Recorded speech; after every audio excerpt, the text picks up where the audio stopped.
சென்னை புது வண்ணாரப்பேட்டையில் கல்லூரி முன்பு வெள்ள நீர் தேங்கி நிற்கிறது. காமராஜர் நகர் அரசு கல்லூரி முன்பு மழைநீர் தேங்கி நிற்கக்கூடிய காரணத்தினால் வாகனங்கள் ஊர்ந்து செல்லக்கூடிய அந்த காட்சிகளை பார்த்து வருகிறோம். சென்னையில் ஆங்காங்கே மழை பெய்து வரக்கூடிய சூழலில் புது வண்ணாரப்பேட்டை கல்லூரி முன்பு மழைநீர் தேங்கி நிற்கிறது.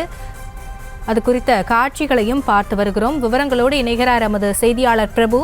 விவரங்களை வழங்கலாம். ஆசினி வணக்கம். சென்னையின் அரசு கல்லூரி முன்பு மழைநீர் தேங்கி இருப்பதால் கல்லூரியின் உள்ளே செல்லக்கூடிய மாணவ மாணவிகளும் மற்றும் அந்த வழியாக செல்லக்கூடிய வாகன ஓட்டிகளும் அவதிக்குள்ளாகவும் பெரும் சிரமத்திற்குள்ளாகவும் ஆகியிருக்கிறார்கள். தொடர்ந்து பெய்து வரக்கூடிய மழையினால் ஆங்காங்கே மழைநீர் நிற்கின்றது.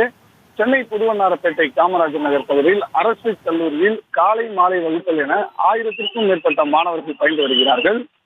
இந்த கல்லூரியின் மீதுதான் மழை நீரானது கடல் போல் காட்சி இருக்கிறது. தேங்கி இருக்கக்கூடிய மழைநீரில் கடந்து சென்று கல்லூரி வளாகத்திற்குள்ளே தான் மாணவர்கள் செல்ல வேண்டும். அந்த மழைநீரை கடந்துதான் மாணவ மாணவிகள் கல்லூரிக்குள்ளே செல்ல வேண்டும்.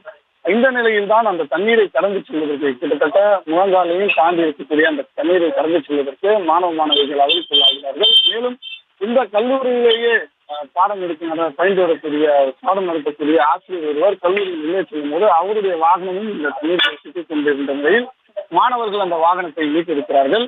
தற்போது கல்லூரி நடந்து வரும் நிலையிலே கல்லூரி முடிந்து வகுப்பு முடிந்து வெளியே வரும்போது மாணவிகள் இதே இன்னலை சந்திக்கக்கூடிய சூழல் இருப்பதால் அதற்குள் உடனடியாக மோட்டார் மூலம் இந்த தண்ணீரை வெளியேற்ற வேண்டும் என்பதுதான் முதன்மையான கோரிக்கையாக இருக்கிறது.